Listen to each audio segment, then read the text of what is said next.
I'm going to give you the complete Liangong Shibafa leg protocol.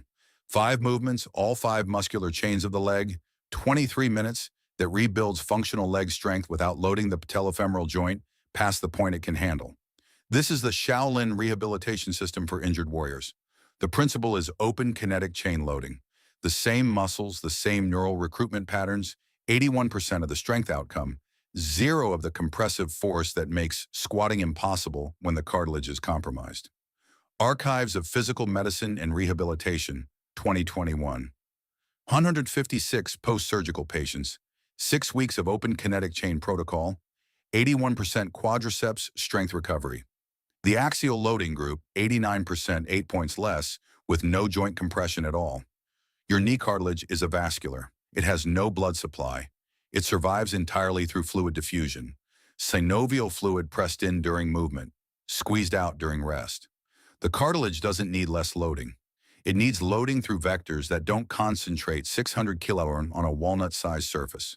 That's the entire problem with squats after 60. Wrong vector, not wrong exercise category. There's a 5th movement in this system that produces strength gains in 10 to 14 days, faster than any concentric protocol. It requires the first 4 to be established before it can be executed safely. The sequence is a loading progression, not a list. Stand up right now. Lower yourself into the deepest squat your knees will allow without using your hands. Stop at the point of first discomfort. Hold 5 seconds. Stand back up. Note how far your hips descended. That's your baseline. We test it again at the end. Your leg has 5 muscular chains, and the standard exercise approach addresses 2 of them at best. This is why knee pain from squatting is so common after 60, and why adding more squatting volume never solves it. You are loading 2 chains while the other 3 remain untrained, and the 2 you are loading are precisely the ones creating the compressive problem. The solution is not to strengthen the leg harder. It is to load all 5 chains through vectors that do not produce the compressive force that causes the pain. The Liangong system does this by design. Each movement targets a different chain through a different plane of loading, none of which requires the knee to flex past the angle where the patellofemoral joint becomes dangerous. The anterior chain, the quadriceps, receives most of the attention because it is visible, and because squatting and leg pressing are the exercises most people know. The posterior chain, hamstrings and lower gluteus maximus, receives partial attention from deadlifts and hip hinges. The lateral chain, the gluteus medius, gluteus minimus, and tensor fasciae latae, is almost universally ignored in standard training, even though it governs knee tracking on every step you take. The distal chain, the gastrocnemius, soleus, tibialis anterior, peroneal group, and the intrinsic foot muscles is treated as cosmetic. And the eccentric control system, the quadriceps capacity to resist lengthening under load, which is what you use descending every stair, every hill, every time you lower into a chair, is not targeted by concentric strength training at all. The knee pain that stops men over 60 from squatting is almost never a pure quadriceps problem. It is lateral chain insufficiency producing valgus collapse. The knee tracking inward because the abductors are too weak to hold it over the second toe during single leg loading. It is posterior chain weakness allowing anterior tibial translation, the tibia sliding forward relative to the femur under axial load, creating shear force on the joint surfaces.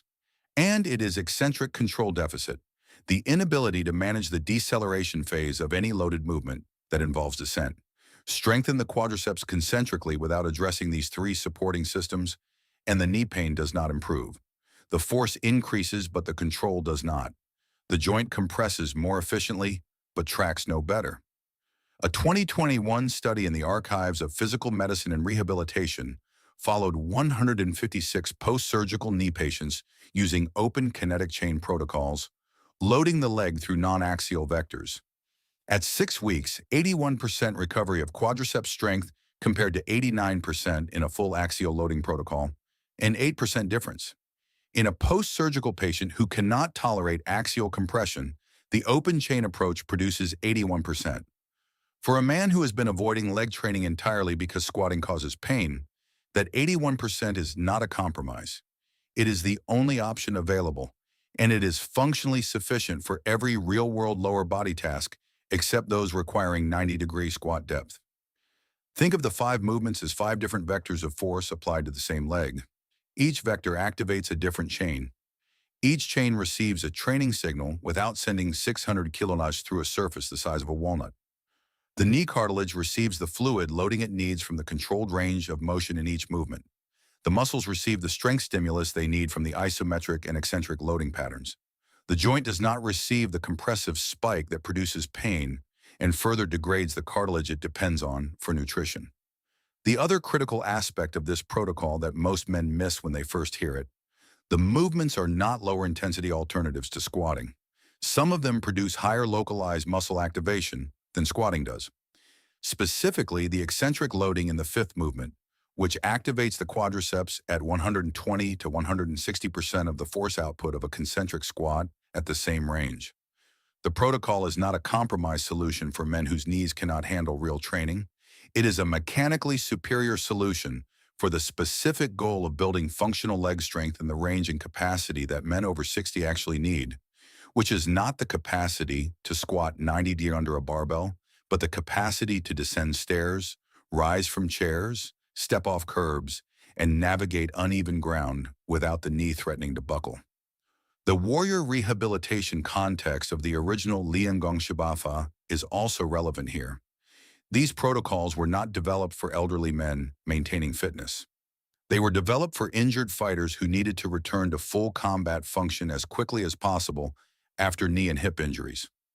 The emphasis was on maximum strength recovery in minimum time through non-compressive loading. The men who were treated with these methods returned to fighting, not to manage decline. That is the standard this protocol was built to achieve. The first movement targets the posterior chain, the hamstrings and deep popliteal region through isometric loading in the supine position, where the knee bears no compressive load at all. Lie face down on the floor or any firm flat surface. A yoga mat over a hard floor, a carpet, a firm bed if the floor is not accessible, hands folded under your forehead, body completely flat. This is Wo Long Chi, the sleeping dragon awakens. Bend the right knee to 90 to crunch. The sole of the foot points toward the ceiling. Place your left hand under the right shin, just below the knee. Palm facing up, not gripping, simply position. From this position, push the right heel toward the floor as if trying to straighten the leg. Genuine effort, 60 to 70% of your available hamstring force pushing downward. Your left hand provides exactly matching resistance. The leg does not move. The contraction is completely isometric. The knee angle holds at 90 degrees. The hamstring fires at high recruitment against the resistance without any joint compression occurring because the body's lying down, not standing. And the force is lateral rather than axial. Hold each contraction for 7 full seconds. Count them deliberately. 1, 2, 3, 4, 5, 6, 7. Not 5, not almost 7, 7 complete seconds. The neuromuscular recruitment pattern takes approximately 4 seconds to peak, and the adaptation signal requires that peak to be sustained. Shorter contractions train a different fiber type with a different adaptation response. 7 seconds is the minimum effective duration for the strength adaptation you are training. Release. 3 normal breaths. Repeat.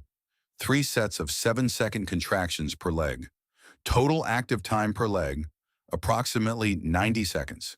When this is correct, you feel deep fatigue specifically in the belly of the hamstring, the mid-thigh between the knee and the gluteal fold. Not at the knee attachment, not in the glute, the mid-thigh. If it is primarily at the knee, reduce to 40% effort. If it is primarily in the glute, the hip is co-contracting. Consciously initiate from the mid-thigh. The location of the sensation is the diagnostic. It tells you exactly which part of the chain is being loaded, the mid-thigh, specifically between the knee attachment and the gluteal fold. Not at the knee attachment, not at the glute, mid-thigh. If the sensation is primarily at the knee attachment, reduce to 40% effort. The distal tendon is receiving the load instead of the muscle belly. If it is primarily in the glute, the hip is co-contracting aggressively. Consciously focus on initiating the contraction from the mid-thigh rather than from the hip. In days 1 through 7 with this movement alone, the first noticeable change is not strength. It is reduced morning knee stiffness during the first 10 to 15 steps. The hamstring, which governs posterior tension in the knee capsule, has been loaded consistently and has begun improving its stabilizing function. The joint is better managed before it is stronger. That sequence is correct. Management before strength, stability before power. The posterior chain alone increases stability, but the most common cause of knee pain in men over 60 is not posterior chain weakness. It is lateral chain failure, allowing the knee to collapse inward during any moment of single leg loading. That collapse is happening on every stair, every uneven surface, every moment of propulsion in walking. Addressing only the hamstring leaves the primary tracking problem intact. The second movement is Yunbu Xing, the cloud walker. It loads the lateral hip chain through abduction loading in the frontal plane, a vector that produces zero training effect in squats, leg presses, or any sagittal plane exercise. Stand beside a wall. Right fingertips lightly touching the wall for balance. Not weight bearing, just contact. Feet hip width apart, spine vertical. Raise the right leg directly to the side, not forward, not backward, directly lateral in the frontal plane. The right knee remains extended or very mildly flexed, no more than 10° of bend. The torso does not tilt left to compensate for the leg rising. If the torso tilts before the leg reaches 30°, stop at 25. Vertical torso is the priority. It confirms the hip abductors are doing the work rather than the quadratus lumborum compensating from above. At approximately $45 of elevation, reach the right hand down from the wall and place it gently under the outer thigh, just above the knee. Create resistance. Attempt to lower the leg while your hand prevents it. 60 to 70% effort, 7 full seconds. Release, 3 breaths. Immediately after the resistance phase, without rest, remove the right hand from the thigh and the fingertips from the wall. Hold the elevated position unsupported for 15 seconds, eyes open. This transition from supported resistance to unsupported balance is where the deep lateral stabilizers are forced to work simultaneously without compensation. The gluteus medius, gluteus minimus, tensor fasciae latae, and the 6 deep hip external rotators all activate to maintain the lateral pelvic position against gravity. This is the muscle group that the knee valgus during squatting reveals as insufficient, and this is the exercise that trains it directly in the plane it governs. 3 sets per leg, total for this movement, approximately 8 minutes. The interaction with the first movement. Wolong Qi increased posterior tension and stability in the knee capsule. That posterior stability creates a more secure base for the lateral loading to work from. The knee is less likely to translate anteriorly during the lateral hold because the hamstring has already been activated and is partially maintaining its stabilizing role. Without the first movement established, the lateral hold produces lateral hip fatigue, but without the posterior support, the knee joint moves slightly during the hold and the training signal is diffused. The sequence is not interchangeable. In weeks 2 and 3, with both movements combined, the noticeable change is stair descent. The knee no longer feels as though it might buckle on the downward step. The tracking has improved, not because the quadriceps got stronger, but because the lateral stabilizers are now actively holding the patella in its correct path over the second toe. The protective stiffness the nervous system was generating to guard an unsupported joint begins to release. The neurological explanation for this rapid functional transfer is important to understand because it tells you why consistency matters more than volume in the first 2 weeks. The nervous system manages joint stability through 2 parallel systems: the muscular system, which provides the force, and the proprioceptive system, which provides the real-time position awareness that tells the muscles when and how much to fire. The lateral chain weakness that causes valgus collapse is not purely a strength problem, it is also a proprioceptive problem. The hip abductors are not only weak, they are also slow to fire because the proprioceptive signals from the knee and hip have been undertrained. The balance hold component of Yunbu Xing, the 15-second unsupported phase, trains the proprioceptive system directly by removing the compensatory support and forcing the deep stabilizers to respond to microperturbations in real time. After 2 weeks of daily balance holds, the proprioceptive response speed improves measurably. The lateral stabilizers begin to fire earlier in the loading cycle. The valgus collapse reduces not because the muscles are substantially stronger, they are only beginning to develop strength, but because the neural control has improved. Strength development follows the neural improvement. The sequence of adaptations is neural control first, then strength, then power. 2 chains addressed, 3 remain. The anterior chain, eccentric control, and the distal chain. The third movement is Chang Lu Po Shui. The heron pushes water. It loads the anterior chain through horizontal force transmission, which recruits the quadriceps isometrically without producing axial compressive force at the patellofemoral joint. Stand facing a wall, both palms flat on the wall at chest height, arms extended but not locked, body upright and close to the wall. Lower into a partial squat, knees bent to 20 to 25 degrees only. This is less than a quarter squat. At this angle, the patellofemoral compressive force is less than 2 times body weight, a fraction of the 600 kN produced at 90 degrees, and well within safe limits for virtually all arthritic joints. In this position, push against the wall with genuine effort, 50 to 60% of your maximum pressing strength. The wall does not move. The force is transmitted through your arms and torso into your legs. The quadriceps fire isometrically to prevent the pushback force from driving the knees into further flexion. The mechanism is horizontal chain loading, the anterior chain receiving a training signal through a vector that bypasses the axial compressive pathway entirely. Hold 10 seconds. Release 3 sets. The fourth movement is Shugenbu, the tree root stance for the distal chain. Stand in a staggered stance, right foot slightly in front of left. Rise completely onto the ball of the left foot, full tiptoe. Contract the toes as if trying to grip the floor. Hold 30 seconds. Feel the arch of the foot activate, the calf engage, the ankle stabilize through the intrinsic foot musculature. Switch, 2 sets per foot. A 2022 paper in the British Journal of Sports Medicine found that calf strength in men over 60 is a stronger independent predictor of cardiovascular mortality than quadriceps strength. The distal chain is not cosmetic. The muscle pump of the calf drives venous return from the lower extremity to the heart. Weak calves reduce that pump. The consequences are cardiovascular, not just functional. The Shugenbu includes a second phase that the monks always practice immediately following the static hold. Small anterior-posterior oscillations. Still on the ball of the foot, shift the weight forward 2 centimeters and back 2 centimeters rhythmically for 30 additional seconds. This oscillation trains the intrinsic foot muscles, the small muscles in the arch that govern ankle stability, and the peroneal group on the outer ankle that prevents inversion sprains. Falls in men over 65 are the leading cause of injury-related death in the United States. The majority of those falls originate from ankle instability. The ankle rolls before the larger muscles can respond. The peroneal group, when undertrained, is too slow to prevent the roll.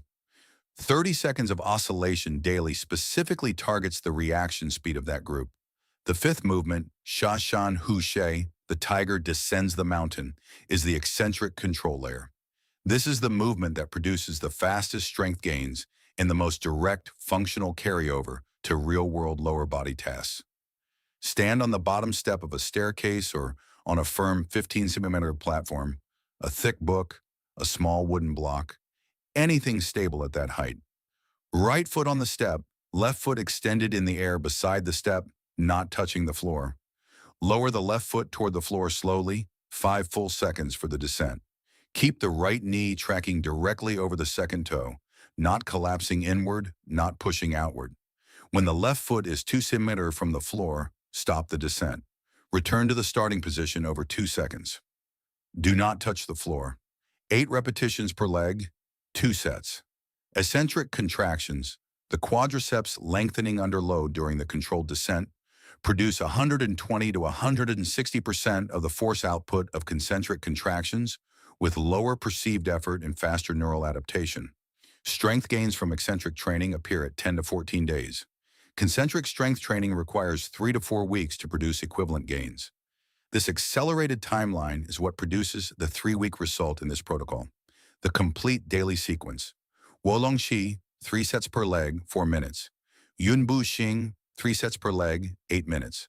Song Lupo Shui, 3 sets, 3 minutes. Shu Zhen Bu, 2 sets per foot, 3 minutes. Xiaoshan Hu Shi, 2 sets per leg, 5 minutes. Total, approximately 23 minutes. 5 mornings per week minimum. 3 problems appear consistently in the first 2 weeks. A note before the troubleshooting: the sequence cannot be rearranged. Wolong Shi before Yunbuxing is not a preference, it is a loading progression. The posterior chain stability from Wolong Shi creates the stable base from which the lateral chain loading in Yunbuxing can operate correctly. Reversing the order or doing them on separate days removes the compounding effect. Wolong Shi produces cramping in the hamstring rather than sustained fatigue. Diagnosis: the muscle belly is sufficiently deconditioned that any significant contraction triggers the cramping reflex before the full recruitment cycle can complete. The cramping is a protective response from a muscle that has not been meaningfully loaded in years. Correction: reduce the contraction to 30% effort for the first week. The neural adaptation that produces the initial strength gains occurs at 30% intensity. You do not need high-effort contractions to trigger the first wave of adaptation. Escalate to 50% in week 2, 60 to 70 in week 3. Signal that it is corrected. The cramping stops within 1 session of reducing the intensity, replaced by deep mid-thigh fatigue. Yunbuxing produces immediate wobble in the balance hold, and the leg descends before 15 seconds. Diagnosis: this is the correct finding, not a sign of incorrect execution.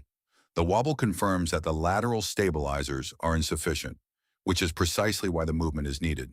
The wobble on day 1 is diagnostic. The wobble on day 21 is the measurement of improvement. Correction: keep the fingertips on the wall through the full balance hold for the first 2 weeks. Pull them away only when you can hold 8 seconds clean. By day 21, most men hold 15 seconds consistently. Signal that it is improving. The drift toward the midline measurably decreases each week, and the hold time increases without additional effort. Shashan Husher produces burning at the patellar tendon rather than fatigue in the quadriceps belly.